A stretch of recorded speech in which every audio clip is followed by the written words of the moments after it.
الفنان جيسي بوي oo soo rogaal celiyay muddooyinkan dambe isla markaana soo xiray liiska raabarka Liil Baliil ayaa waxay haatan iswajahayaan alfanaan Sharma Boy iyo Jesse Boy ayaana haatan isku ridaya gantaalo raab ah oo ay hawada isku marsiinayaan haddaba maxaa daawade kala socota dagaalka alfanaan Sharma Boy iyo alfanaan Jesse Boy xog ka qarsoon ayaan warbixinteenan ku faaqidi doonaa daawade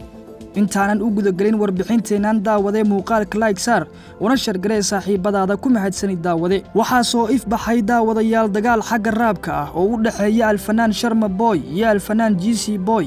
kadib markii hees cusub oo uu soo saaray alfanaan Sharma Boy oo uu kula jiro da'yar heesa ah oo lagu magacaabo Cabdalla Rasaas ayaa qayb kamid ah heesta alfanaan Sharma Boy oo uu soo qaaday waxa uu ku sheegay erayo uu leeyahay aniga waan fikiraa raab culusaana rida haddaba ila daawade Sharma Boy intaan u weecan dhanka Jesse Boy inta wax yano ma dira kama been qadara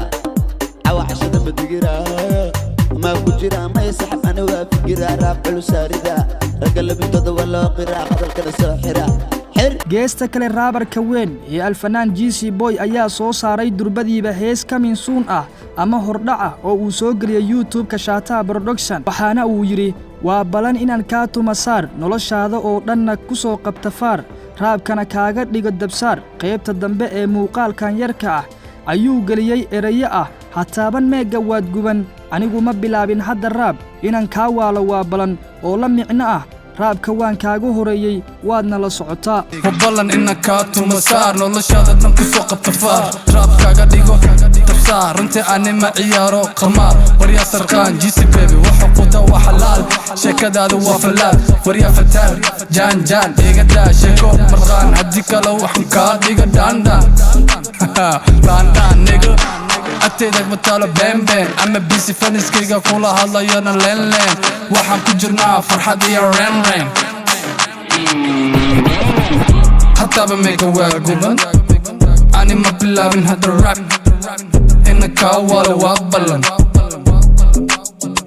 وابلن نيغا dagaalka Sharma Boy iyo Jesse Boy ayaa noqonaya dagaal xasaasi ah oo sida muuqata qabsanaya qulubta dhalinta Soomaaliyeed iyo waliba baraha bulshada sidaad ula socoto sheekooyinka kale ee fanka ku saabsan daawade muuqaalka like sar una shargalay saaxiibadaada aragtidaada nagula wadaag qaybta aragtida dadweynaha ee commentiga ku mahadsanid daawade